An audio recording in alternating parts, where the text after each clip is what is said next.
Welcome to the Farr Cast, bringing you insights into Wall Street, Washington, and the world. And now here's your host, Michael Farr. Welcome to the Farr Cast. I am Michael Farr. Thanks so much for joining us again this week. It is the 16th day of May. This is about the dead midpoint of the second quarter here. We've got a month and a half behind us, a month and a half ahead of us.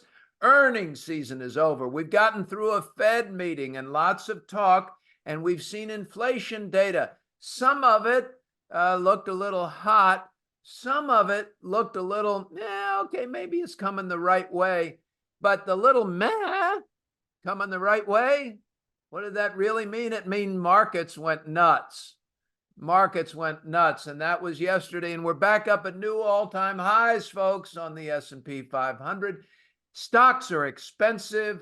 Everybody's happy because the Fed's going to clearly have to ease any minute now, which is just silly. It's just silly. Did you hear Kenny Polcari laughing? He's laughing because he knows that's what markets are saying, and he knows how absolutely silly it is when markets start doing this. In the last 6 or 8 weeks, folks, here's some insight as the portfolio manager with a few billion under management here. Been hearing from some of our stronger voiced clients that they don't like these more conservative names in the portfolio. They don't like the old tried and true pharmaceuticals. They don't like the consumer durables. They don't like those safe kind of things. They're slow growth, 8 to 10% growers, regardless of the price with a dividend. Those stocks are boring. I don't want those. Why don't we buy some risk? Now, folks, listen to me. Just for the love of God, listen to the guy that's been doing this for 37 years. When the market's making new all-time highs, you do not add risk.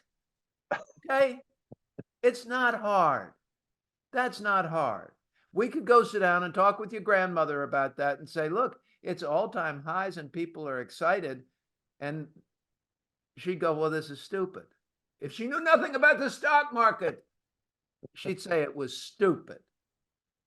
It's stupid. It doesn't end well. What ends well? I'm sorry. I know what I'm going to say is boring. But it's hard to be boring when exciting stuff is going on. It's hard to be the designated driver at 2 a.m. when everybody else thinks they can have one more drink. And you're looking at them going, you shouldn't have had the last 3 drinks. All right, you're going to get them home safely. That's my job. That's Kenny Polcari's job. That's the job of all responsible professionals in the financial management, financial services industry, and to speak truth to wealth, which is a lot like speaking truth to power, because these rich people can fire me whenever they want. I get fired, and then, they'll lose the money. They will. I promise that's going to happen. That's going to happen. This thing will go down. It doesn't stay at all-time highs, but okay, fine. Get rich slowly. Work for Warren Buffett. I like the idea myself. Kenny Polcari is the CEO of Case Capital Advisors and the chief market strategist for Slate Stone Wealth. Welcome back, Kenny. Michael, it's a pleasure to be on with you all the time. And I loved your opening monologue. I thought it was perfect. And you talk about boring. Look at what the utilities are doing this year. They're up nearly 14.5%, and they are the most boring sector in the S&P. But look at how well they have performed in this environment. What's wrong with that? What's wrong with 14.5%? As far as I'm concerned, absolutely nothing. If you came back to me, Kenny, and said, hey, I've been looking at small caps, and at this point in the cycle, they've started to move, but they're out of favor, I think, which is what Jim Lebenthal's been saying. Right. You move. Okay, now you've got my attention. You've got something that hasn't performed that is relatively, I don't care what it is. I'm not making any recommendation for small caps or anything else. I'm just saying find something that hasn't been making new highs and has a good, strong fundamental argument or a cyclical argument, historical argument. I'll go. I want to hear about that. But here's the hottest thing. Come on, Kenny, what are folks doing? Why does this happen? Is it the fear of missing out? And why are folks so easily dismissive of folks like us with experience? And why does it piss me off so much? Well, there's two things that's happening. I don't necessarily think yesterday's surge higher was all every retail investor out there going, oh, I got to get in. I think a lot of it was the momentum type algorithm, guys, because once you start breaking through those technical levels, the momentum algorithms just get signaled to keep buying, keep buying, keep buying. And so they push it higher. But then there are the group that have been sitting here waiting patiently, waiting for the market to maybe pull back, thinking that the Fed was not going to cut rates and the market's going to pull back. And so they've got money sitting on the side, which, by the way, is invested in a money market fund earning 5.25%. So it's not like it's not doing anything.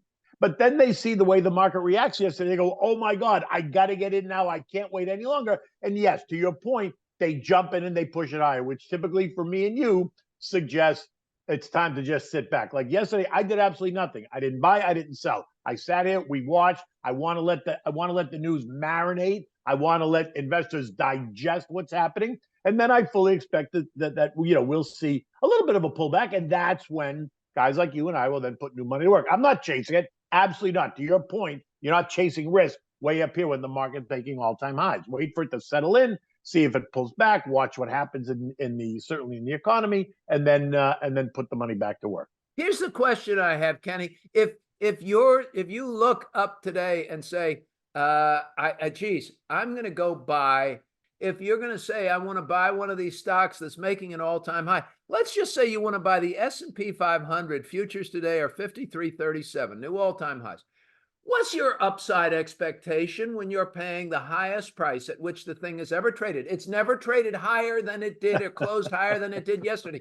Never higher than that. And you're going to buy it expecting upside and more upside versus downside? Tell me why. Well, there's a couple of things going on because the old adage is new highs beget new highs, which might be fine. So which is true. Which is true. Momentum works when it's working. That's right. But at what point, to your point, now pricing in complete perfection, I own it. I'm going to continue to own it. Am I chasing it up here? Absolutely not. Am I going to go along for the ride when it rises? Absolutely, which is exactly what you should be doing. But you got at some point, if you're a new investor and you want to start to get into the market, you do have to start somewhere. If it is a name that you want to own, you have to decide, okay, if I'm going to buy a little bit now, I'm only going to buy a little bit just to get my toes in the water, because if it pulls back, you could always buy more and then bring your cost down and then participate. But you have to be very careful about getting caught up in that drama of the fear of missing out. Oh my God, this is the last opportunity I'm going to have. I have to get in now. That's always a mistake.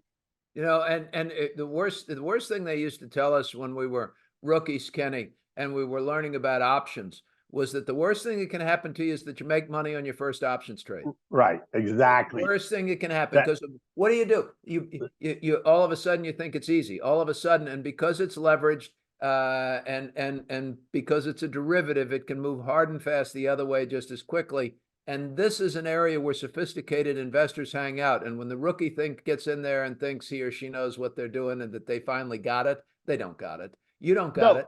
And you're not going to beat these algos, by the way. They're waiting for you. That's absolutely right. But listen, you could say that the same could be true about making money on your first options trade and making money on your first, if you buy stock in a trading account, that, if you make money the very first time. Of course, that's my point. Right. You go, oh my God, this is simple. Why haven't I done this? You buy XYZ and it's up 2 points the next day and a point the next day after that. And you go, damn, this is good. I like this. And then it's easy. And they go, oh, this is easy.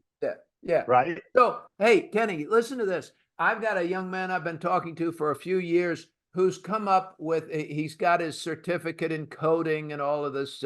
Anyway, I mean, he's a programmer now and he's moving into this stuff. But he was in the markets and he's come up with with his own algorithm, and he's added AI so that it can continue to change. And he's come up with a trading sort of a historical black box kind of a thing that's working, right? It's working. Right. They all work when you first look at them. That's right. We take it to Perugian, and I talked to him about it, and he goes, yeah, I think that works. Now, let me tell you, though, when that starts, he's going to make money for about 6 months.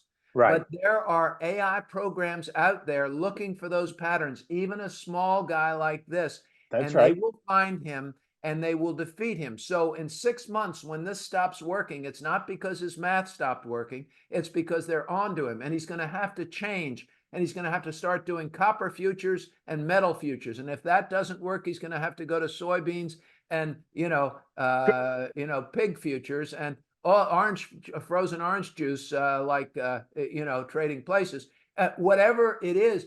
But those programs are out there to defeat you as a trader, even if you've come up with a discipline. So this is a remarkably new, difficult environment for young traders and folks who think that they can really try and game something. Don't you think? 1,000%. And I think it happens quicker. I'm not even sure 6 months. I think 6 months might be too long, right? I think the AI and the technology kind of searches for this stuff and goes out to destroy it even sooner than that, because it's possible. I mean, it's absolutely possible. Look what they're doing in AI on a daily basis. It's almost changing dramatically day by day, which speaks to why you should be in the space, why you should have exposure to the space. But to your point, these guys that are writing these algorithms, they're great one day, but then they're almost outdated the next. Give me a final word for Fred and Ethel, Kenny. We got to go. Can't believe it. What are you doing? What should they be doing? And hey, is this the year to sell in May and go away?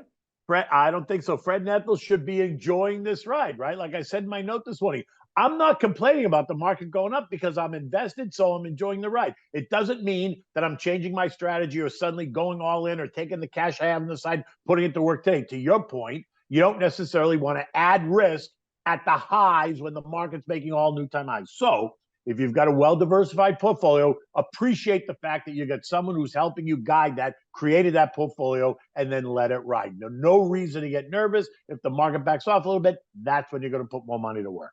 Appreciate that person, and we appreciate Kenny Polcari, head of Case Capital Advisors, Slate Stone's chief market strategist, and my very dear friend. Thank you, Kenny.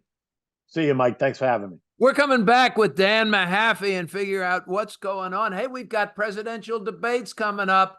Oh, my God. You don't really get to see them announce we're going to have like a 5-car pileup out on the interstate. But it's coming on June 21st, I think's the date, folks.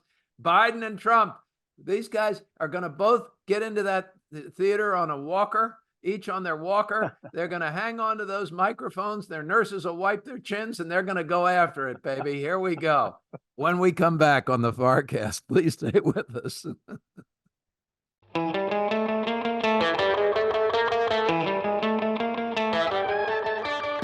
Thank you for joining us this week on the FarrCast. Now it's time for political analyst Dan Mahaffee and your host, Michael Farr. Welcome back. Dan Mahaffee is the vice chairman of the Dr. Scholl Foundation, now based in Chicago, Illinois. He is still a scholar with the Center for the Study of the Presidency and Congress, a Washington, D.C. think tank where he worked and headed policy for many years, and the senior political analyst on the FarrCast. Welcome back, Dan. Thank you, Michael. Good morning. Great to be talking to you. Good morning. It's very nice to see you. Dan, I'm looking at the landscape this morning with the current president bickering about his debates upcoming with the former president, and bring it on. I know you're free Wednesdays. President Biden said that's the day break he has in his court schedule right now. I beat you twice. I'll beat you again. Okay, so schoolyard politics are starting to heat up. And then we do have former President Trump on trial, sitting in a courtroom, being criticized for falling asleep or for muttering and getting chastised by the judge. We also have, it looks like, maybe a functional Washington, D.C. The headlines have almost gone away about Washington, D.C. We have calls for perhaps a change, if not at the very least in policy for Israel, if not a change in leadership in Israel. and we have a Ukraine that's a bit beyond the 8 ball. We've got Josh Huminski coming up from the Center for the Study of the Presidency and Congress in segment 3. He's overseas. He's going to be joining us from Europe, giving us some insights there. So, Dan, where would you like to start? Have I got it right? Am I seeing the world right here? I think a lot of the domestic stuff has died down. We even got through when we were talking about the last bits of business. That FAA bill is set. That's through. Congress was not so much, I would say, normal as just very ready to turn the page and get ready to the election. And I think that's the tone you also hear now. We're talking about these debates coming up, or debate the June 27th, circle your calendars, folks, to strap in and perhaps realize we're stuck with these two. That's the thing that a lot of people are looking forward in sense now of, one, we haven't seen it this early in the debate process. Two, we're throwing out a lot of the script of that presidential commission on debates. This is not going to be like a debate we're used to in some of the aspects of that. But look, we finally have a actual electoral date, not a legal date, not a rally, not a Rose Garden press conference. Here's the two of them actually going at it. And I think each side has got to be cautiously optimistic that their guy will prevail. But I think both sides are really going to be setting low expectations for their person moving forward. The Biden team, of course, worried about his age, his performance, how he will do in a room with someone like the former President Trump, someone who can easily take over a room. We've seen him do it before, but also how well prepared will the former president be with his legal difficulties? Will he appear tired or churlish? How does he come off to an audience that isn't just his supporters? Those are the other questions that his side is worrying about, as both sides have this calendar, that June 27th date circled very thoroughly. Stars. I sent Leland Vittert a note after I watched his show last night or the night before. Anyway, I sent him a note and I said, given these recent polls where President Trump is surging, maybe the Trump campaign should just endeavor to keep him off the campaign trail, looking a little angry and petulant in a courtroom somewhere near you, the version of Biden's basement. I mean, really, the less he talks, the better he seems to do. He just has to look pissed off, and it seems to work. And maybe the Democrats should figure out some way to get President Biden charged with something that he could get angry about and look petulant to, and get him back in the basement. Because more exposure time for Biden is not working for Biden, and less is for Trump. Is there a lesson there? Do you think? I mean, I'm being cynical, but I think there might be. I mean, actually, you're onto something, and there's part of it. I'll oversimplify these, but I'm going to be a bit Tom Friedman. In the absence of data, I'm going to pull together conversations I've had with folks around the Midwest, which is the one part of it is that you see with Trump, and we've spoken about this before. Is he the firefighter or the arsonist in a world of flame? Well, isn't he both? And hasn't he always been both? Hasn't he started fires that he can? And that's what Biden needs to do. Is Biden is not winning when he's talking about the voter does not care about the rate of inflation going down. They want to see actual prices go down. So he needs to move away from his economic message and more onto this is the guy that could replace me. I wish we were on live video, because just as you started talking about Biden and Trump, your dog started attending to himself on the sofa behind you there, cleaning its privates, and the timing couldn't have been more perfect. That was great. I think the dog, Penny, knows exactly what to think about politics. Yes, now that she's moved outside of Washington. This is a reason to trust dogs. Just trust the dogs, folks. But the other hand for Biden is, and I say this pejoratively, but he needs something like a Grenada. Yeah. What is a moment that he can show he's still a leader? I mean, the guy's got a Ukraine, and the guy's got an Israel, the guy's got a conflict with China, and he's taking up tariffs. I mean, he's got his conflicts. He just can't position himself and make himself look like he's in control of any of it. And the problem are those are conflicts where the moves made in those conflicts might be decisions that our children thank us for. Those are the problems with those positions there, that you don't have the electoral time cycle when you're dealing with those conflicts. Okay, so you're saying he needs something quicker and neater to make him so where he can declare victory and move on, because these aren't going to be, there are going to be no Right. victories to be had in any of these areas in the next 5 months. Is that Correct. where Correct. you're going? Okay, and yeah, that totally makes sense. So where does President Biden find a victory? And all of the polls are saying now that President Trump's the next president, and folks are already doing their calculus. Wall Street's doing its calculus, ladies and gentlemen. What do those next 4 years of a Trump presidency mean? It's going to mean a lot for tax policy domestically. It's going to mean a lot for spending. It could mean a complete change at the Federal Reserve. Listen, folks, you can get upset about this if you want to. You can wail and gnash your teeth and rend your garments, and that's all fine and good. Sit in your sackcloth and ashes. That isn't going to get you through your investing in economy and work life over the next 5 to 10 years. What is? Saying, what's this thing going to look like, and how do I position myself best to endure this and benefit from it? And that's what you do. You endure this and you benefit from it. How are you going to do it for you and your family? And what are the changes, real changes, going to be? Be pissed off later and be practical now. That's always been my best advice for investing, by the way. Getting through life. Farr's best advice. Get pissed off later, but be practical now. Dan, you think we're looking towards more of a Trump presidency, or is it still way too early to make any call like that? There's a lifetime in politics remaining. I'll go back to our timeline. We've moved ahead, but again, the election were held today. Donald Trump is president. And that's where, as you say, you look at what would the impact be. It would be beneficial if you're looking for a low tax environment. Certainly if you're in the energy industry, those are areas you'd be looking towards as opportunities. Those are the areas that are really, I think, hoping right now for a Trump victory. On the other hand, the Biden administration, they want to, again, try and turn around this economic message. And I would say, if they're going to do that, they need to have less of their economists out there and perhaps get some of the folks who have benefited from their policies speaking for a change. The voter doesn't care what Jared Bernstein, Janet Yellen have to say about these things. They need to know examples from people who are actually being helped. I care about what Janet Yellen says. I've known Jared Bernstein for a long time. People say that Larry Summers is egotistical. You spend 20 minutes with Jared Bernstein, I dare you. Holy God. There's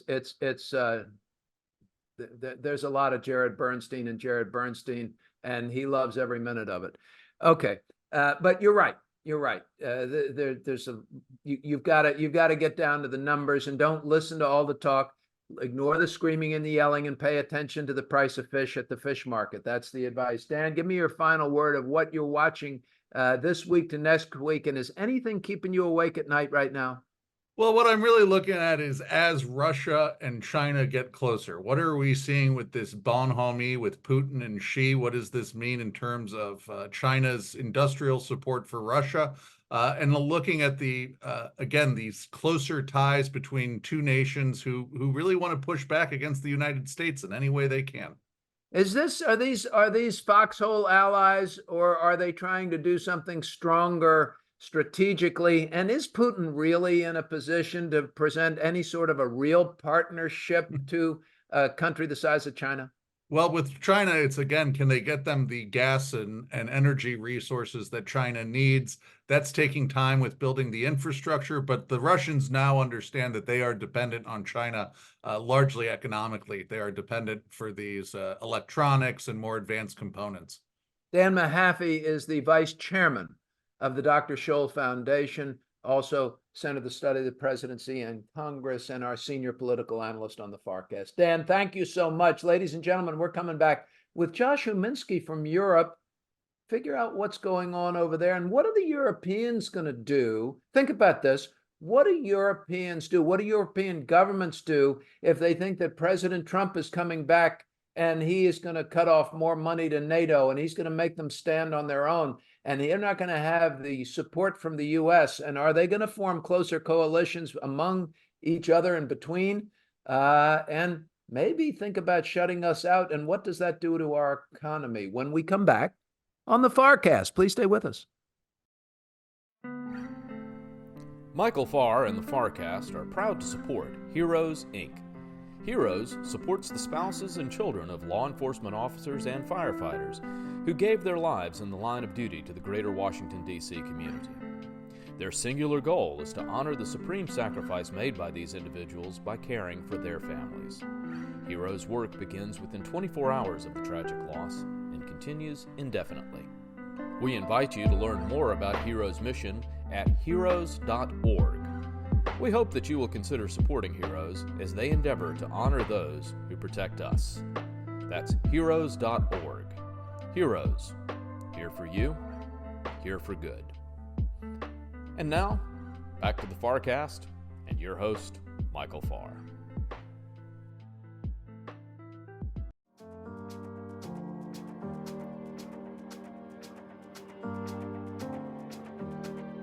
We appreciate you listening into the FarrCast this week. And now to introduce this week's special guest, here's your host, Michael Farr. Welcome back to the FarrCast as we cover Wall Street, Washington, and the world, bringing you insiders to better understand our world. It's always a great pleasure to talk to our friend Josh Huminski, Senior Vice President for National Security and Intelligence Programs at the Center for the Study of the Presidency and Congress, a Washington, D.C. think tank. He manages the center's research on Euro-Atlantic security. He's talking to us from London today. He studied at King's College London, did a dissertation on energy security. Interesting when you think about what's going on in the Middle East. And also from the University of Connecticut for his undergraduate degree, where I did some graduate work myself. And the University of Connecticut does not have a bad basketball team, just in case you've been paying attention, folks. Basketball's okay at UConn.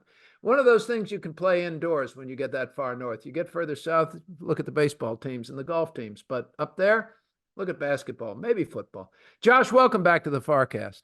Thanks so much for having me. I'm delighted to be here. Well, we appreciate you taking your time this afternoon in London. We're recording in DC and in Naples at about 9:15 this morning, but hope you've had some lunch and ready to go with us here. Josh, what takes you to London right now? And you have had some government meetings, some of which you can't discuss. Tell us what you can discuss. Yeah, it's been very interesting. So I'm over here the first week, as you said, for a series of meetings as part of the research I'm doing on Euro-Atlantic security and the future of U.S. cooperation in NATO as it pertains to Ukraine and Russia. Then next week, I'm participating in the London Defense Conference, which is co-hosted by my alumnus, King's College London, alma mater, excuse me, that's the word I was looking for, King's College London, and Reaction Magazine over here. And it's a fantastic conference last year, and it looks to be a great conference this year. And what are you learning? What are you, okay, so tell me what you're learning about the state of politics. I mean, Rishi Sunak is saying that he's going to commit more money, I guess, in the future to the defense budget. I guess that's happening across Europe. Is that in a reaction to potential Donald Trump presidency where Europe feels like they have to stand more on their own? Well, I think it's more of a reaction to the realities that Russia invaded Ukraine. It took a lot of countries by surprise, some more so than others, but the increase in defense expenditure is something that the United States has been demanding, really, but quite politely, I should say, for successive administrations. I mean, President Bush did it, President Obama did it, and President Trump was the first one who really threatened to use the stick as opposed to the quiet diplomacy behind the scenes. Threatening to pull out of NATO, threatening now to only defend countries that spend the floor threshold of 2% of GDP.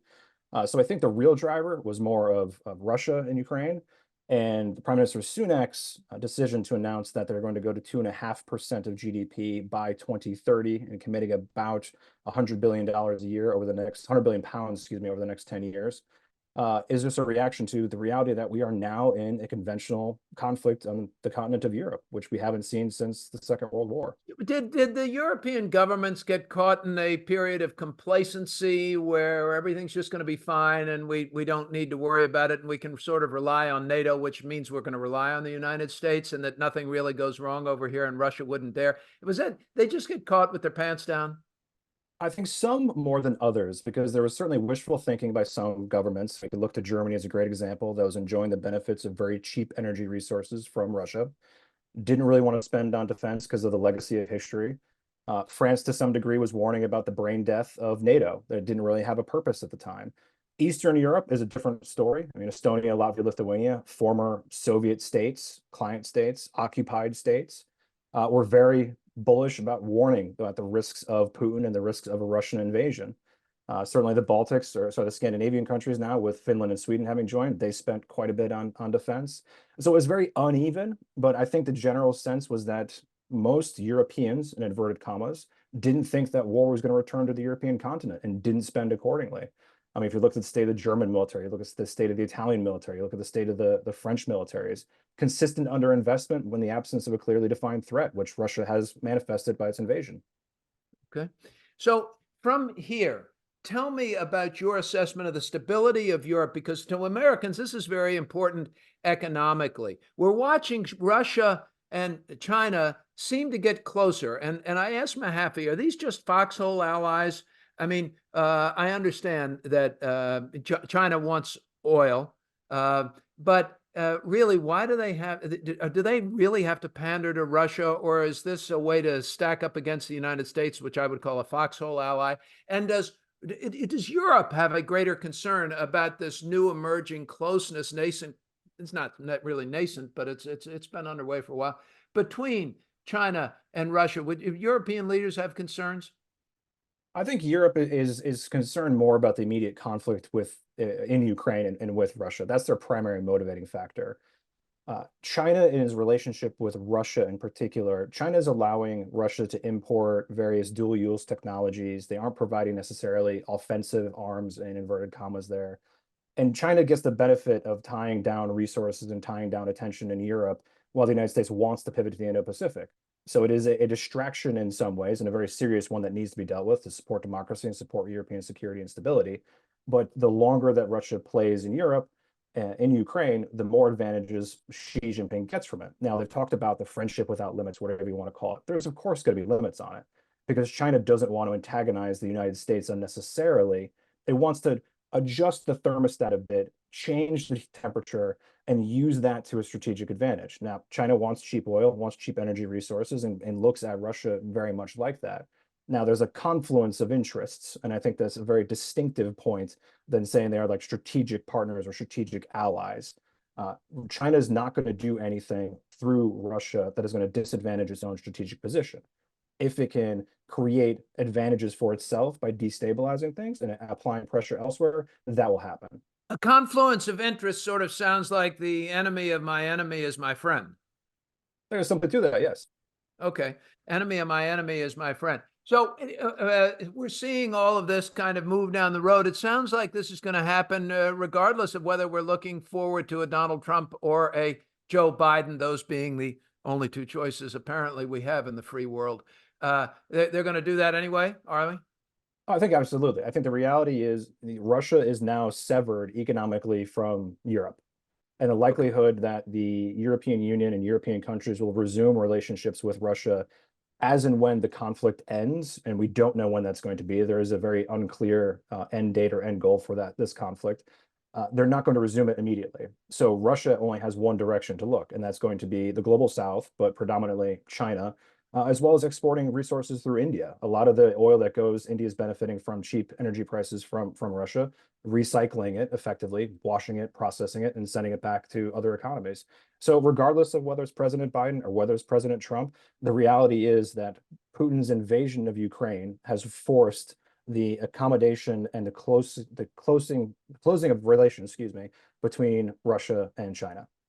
So a secure Europe is a stable Europe, and things that are stable are pretty good for markets, are pretty good for the U.S. economy, are pretty good as we predict strength from our trade partners around the world. Now, Europe is not an enormous trade partner for the United States. I mean, yes, they are and they aren't. They're just not, they don't move the needle as much, certainly as China does, or certainly not as much as Japan does.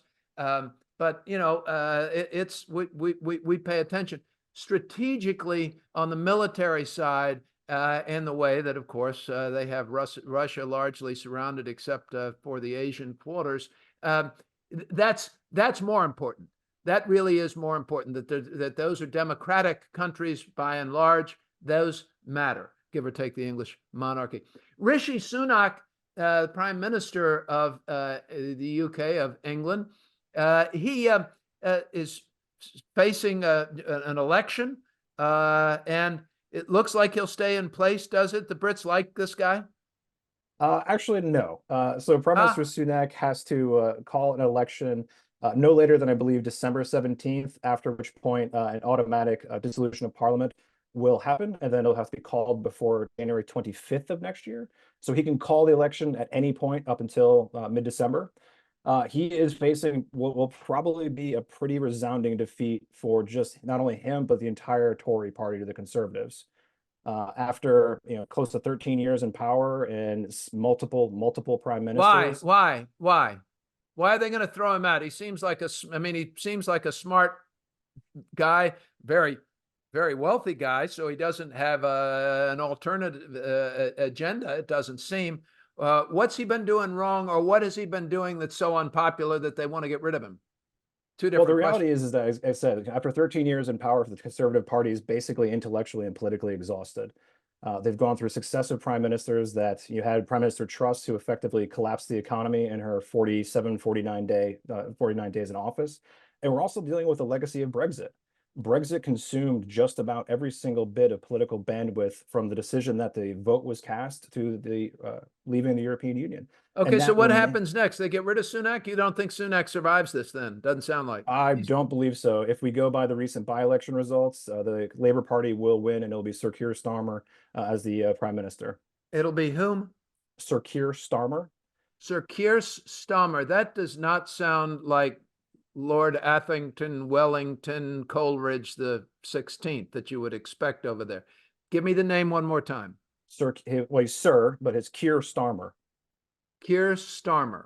What will he bring? What will Sir Keir Starmer bring to the British Empire over there? Well, I think the hope is, based on the announcement that he made today of his kind of 6 key priorities, which are very similar to Tony Blair's 5 commitments on the eve of the 1997 election. It's a new administration, a new government coming into office, bringing with them sort of the Labour Party. Is really what's quite interesting about Labour is, until today, they've largely been defined by the fact that they are not the Tories. It has been very difficult to pin down what the Labour Party platform would be. All right. And they've released 6. If I'm Biden, I'm going to run by saying I'm not Trump, and if I'm Trump, I'm going to run by saying I'm not Biden. Got it. Now it's like that old ABC, anything but Clinton. Anything but Clinton.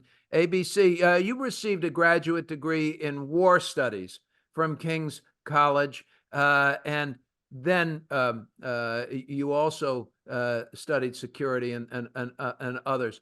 But war studies. As you look at what's going on in Ukraine, as you look at what's going on in the Middle East, first, let's start with Ukraine, and I want to do this one really quickly. Are we going to be doing Ukraine a year from now, and will Ukraine be able to hold the line against Russia here after we go through everything through the summer and the arms and everything else? There's not a quick answer for that in a year's time, because there's a lot of variables. My quick answer, if I had to say it, is yes, we will be dealing with Ukraine in a year's time. And there'll still be a war with Russia. There will still be Russia will still be in Ukraine, and the United States and NATO will be arming Ukraine to defend itself against Russia. Yes. Tell me about the Middle East, and will we still have that war in Palestine with Israel a year from now? Will it escalate and involve Iran again, or were they so sufficiently humiliated, no matter what they say in public, that they're going to think twice before they fire another rocket? Well, again, I think being very careful to separate the bits. The Israeli involvement in Gaza will almost certainly be continuing in some form or fashion, probably transitioning to a counterinsurgency type campaign. Iran and its proxy activities will continue in the Middle East. I think if we're talking about the tit for tat where Israel struck the Iranian consulate in Syria, And then Iran responded in kind and was resoundingly defeated by a coalition effort to intercept those missiles and drones. I think that is on ice for the moment because it was performative for Tehran. They got humiliated and quite clearly saw just how aligned not just Gulf states and Saudi Arabia, but the United States, United Kingdom, France, other countries, and Jordan in particular, were aligned against Iran's response and retaliation and of a desire to keep escalation limited. So I think, will there be proxy conflicts with Iran and Israel? Absolutely. That's been ongoing. That won't change. But I think that the cooler heads have prevailed, at least for right now. But I certainly could be proven wrong because it is the Middle East. There's a perception, I think, Josh, one that I share, that the world feels like it's becoming a more dangerous place. Middle East and wars and conflicts that we didn't have 10 years ago, or maybe, I'm in my American bubble and I wasn't paying close enough attention, which is entirely possible. Tell me, do you agree that the world's a more dangerous place? And will this continue to escalate? Because when we've seen, nobody's been talking about Taiwan in a while. Nobody's been talking about all the boats in the South China Sea, and who's claiming and building islands and who's doing what through that area. Is it continuing to escalate? And how do you see this playing out? And finally, what keeps you awake at night? We're already over time. Can't believe it. This has been great.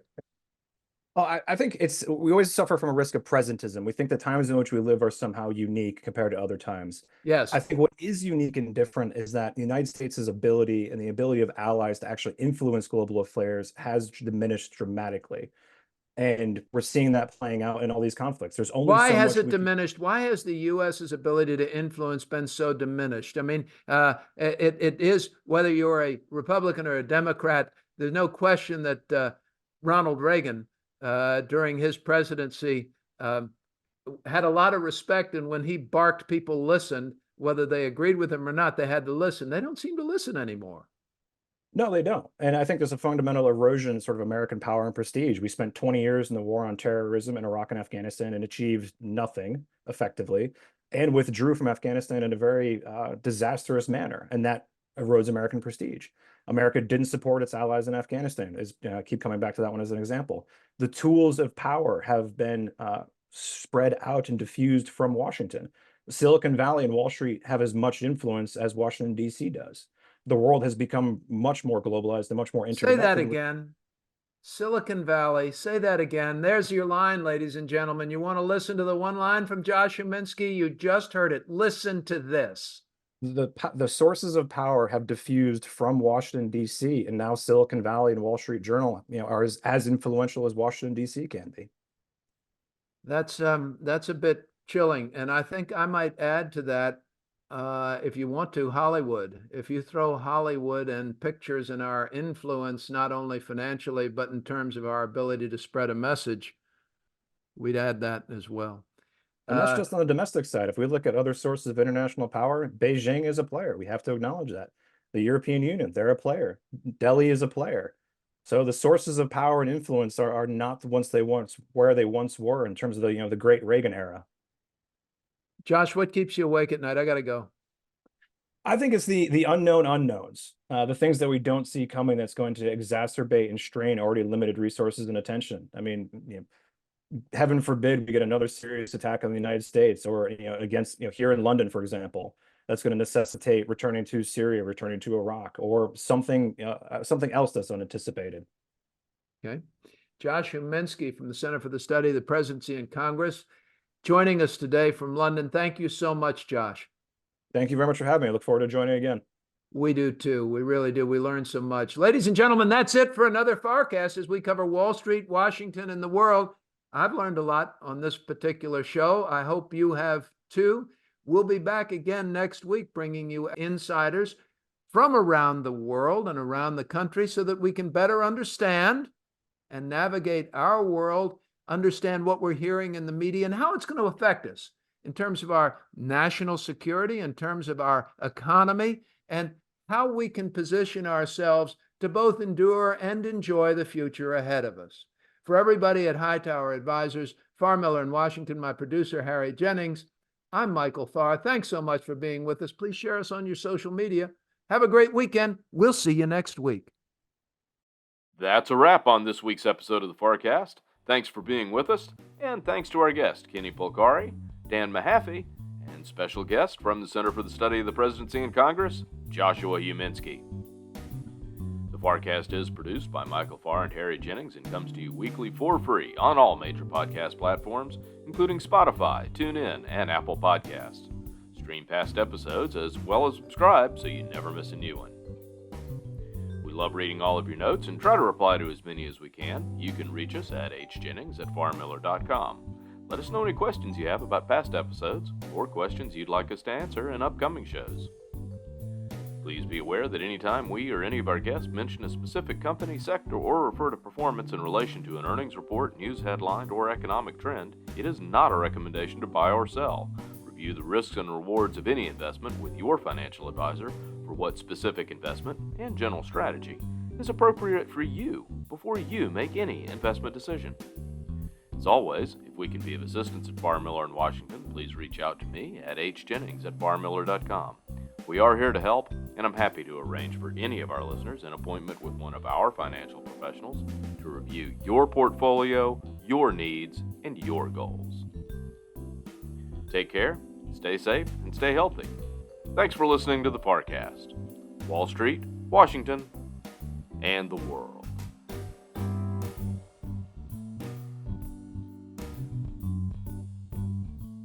Farr Miller in Washington is a group comprised of investment professionals registered with Hightower Advisors, LLC, an SEC-registered investment advisor. Some investment professionals may also be registered with Hightower Securities, LLC, member FINRA and SIPC. Advisory services are offered through Hightower Advisors, LLC. Securities are offered through Hightower Securities, LLC. All information referenced herein is from sources believed to be reliable. Farr Miller in Washington and Hightower Advisors, LLC have not independently verified the accuracy or completeness of the information contained in this podcast. Farr Miller in Washington and Hightower Advisors, LLC and any of its affiliates make no representations or warranties, expressed or implied, as to the accuracy or completeness of the information or for statements or errors or omissions or results obtained from the use of this information. Farr Miller in Washington and Hightower Advisors, LLC and any of its affiliates assume no liability for any action made or taken in reliance on or relating in any way to the information. This podcast and the materials contained herein were created for informational purposes only. The opinions expressed are solely those of the authors and do not represent those of Hightower Advisors, LLC or any of its affiliates. Farr Miller in Washington and Hightower Advisors, LLC or any of its affiliates do not provide tax or legal advice. This material was not intended or written to be used or presented in any way to any entity as tax or legal advice. Clients are urged to consult their tax and or legal advisors for related questions.